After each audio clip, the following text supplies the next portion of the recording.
سلام رفقا، به کانال حواشی رفا خوش اومدید. امروز میخوایم آلبوم جدید پوتک رو معرفی کنیم که پوتک توش سوتی بزرگی داده. بابا یه سوتی داره آلبوم. حتی سر یه موزیک ویدیو یولیا همسر پوتک از پوتک قهر کرده. 5 ساعت زنم بهم دست نزده سر این صحنه. در کنارش بپردازیم به نکات جالب آلبوم پوتک که از نکات جالب این آلبوم میشه به این پرداخت که پوتک توی یکی از موزیک ویدیوهاش زن لخت آورده.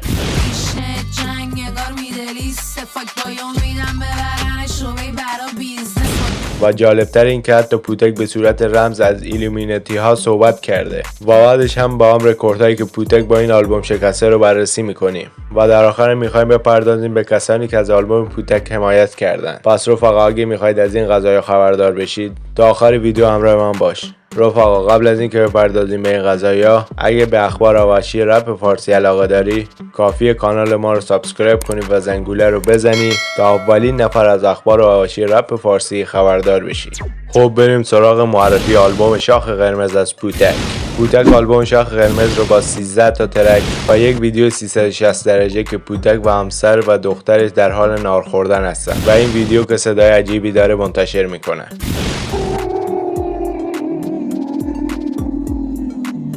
اوترو آلبوم که ویدیو 360 درجه یا همون سه‌بعدیه که پوتک با همسر و دخترش در حال نار خوردن هستن. ترک یک پلی بوی هستش که فید با خلسه، لیتو و کچی بیتس هستش.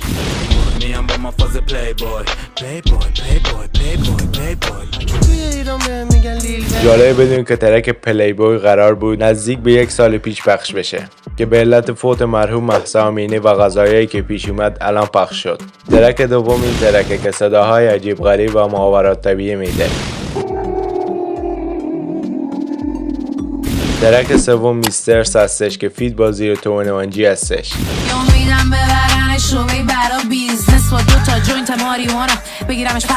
ترک چهارم تنهای حقته که فید با پوبون هستش.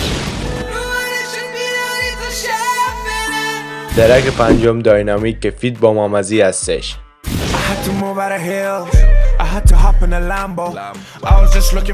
ترک ششم ایلومیناتی که فید با زیر تورنمنت کیت هستش.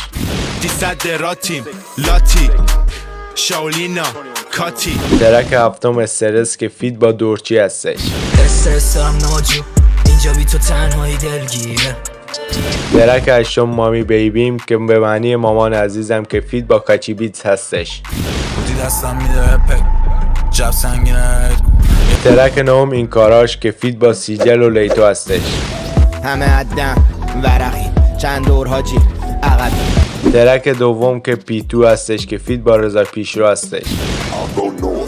من زنم تا وقتی ریت هست ارو کریسمس جهتمو میبینم. ترک 11 لالیپاپ هستش که فید با چرسی هستش.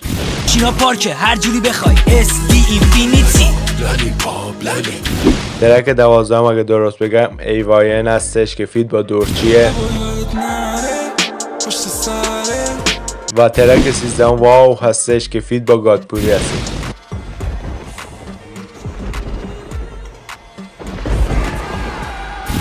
و در آخر هم ترک 14 به به هستش.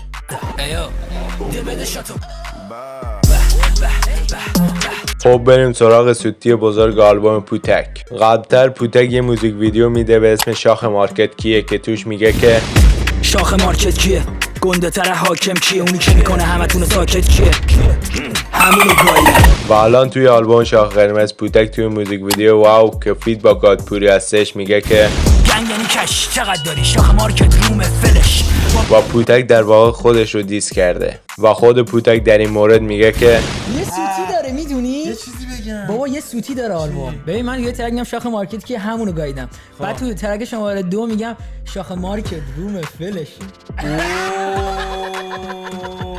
خب بریم که ببینیم قضیه قهر کردن یولیا همسر پوتک از چه قراره. داستان از این قراره که پوتک توی موزیک ویدیو داینامیک که فید با مامزی بود توی یه صحنه دست مدل زن رو میگیره و سر همین قضیه یولیا قهر میکنه. خب بریم داستان رو از زبان خود پوتک هم بشنویم. من 5 ساعت زنم بهم دست نزده سر این صحنه.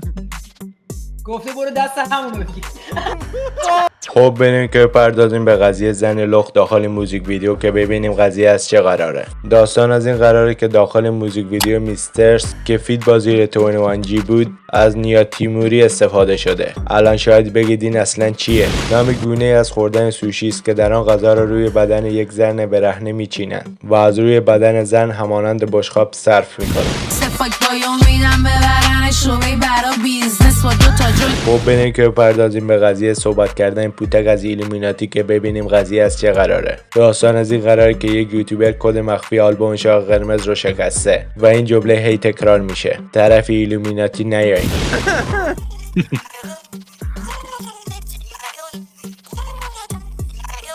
خب بریم سراغ نکات جالب آلبوم شاخ قرمز پوتک. 1. گادپوری توی موزیک ویدیو واو نسبت به این که گفته بودن گادپوری به نظام وصله اینجوری واکنش نشون میده و میگه که میگن که آچپوری وصله چون رک دیست نکرده به یک تو.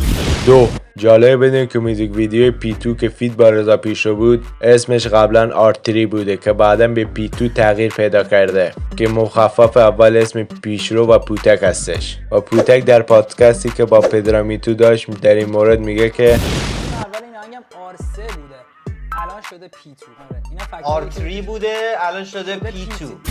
3. جالب بدونید که اوتروی آلبوم شاخ قرمز به صورت سه‌بعدی یا همون 360 درجه ضبط شده که قبلا برای اولین بار شاهین نجفی در موزیک ویدیو زهراب از این تکنیک استفاده کرده. خب بریم سراغ رکوردایی که آلبوم شاخ قرمز شکست. آلبوم شاخ قرمز پوتک در 24 ساعته اولیه بعد از انتشار تونست 3.5 میلیون بازدید در یوتیوب به دست بیاره که رکورد زد. و جالبتر این که رکورد قبلی برای آلبوم راستچایلد پوتک بود و آلبوم راستچایلد در 24 ساعته اولیه بعد از انتشار تونسته بود 3.2 میلیون بازدید به دست بیاره. آلبوم شاخ قرمز در عرض 3 ساعت و 15 دقیقه داخل یوتیوب تونسته بود به 1 میلیون بازدید برسه و تونست رکورد سریع‌ترین آلبوم میلیونی در این پلتفرم رو بشکنه. و جالبتر هم اینه که قبلتر هم رکورد دست خود پوتک بوده با آلبوم راستچایلد که با حدود 4 ساعت به 1 میلیون بازدید رسیده بود. جالب بدین روز بعد از انتشار آلبوم شاخ قرمز چند تا از موزیک ویدیو آلبوم شاخ قرمز وارد چارت ترندینگ یوتیوب شدن. موزیک ویدیو واو که فیت با گادپوری بود در رتبه 134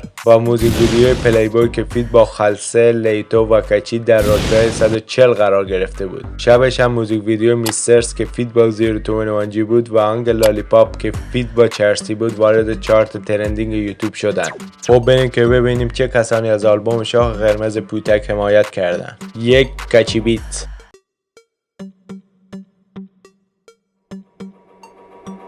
2. سیجل. 3. لیتو. 4. چرسی. 5. دورچی. 6. پوبون. 7. گادپوری. 8. زیر 21G. 9. ممزی. 10. منیجر پوتک آرشام. 11. سوالک.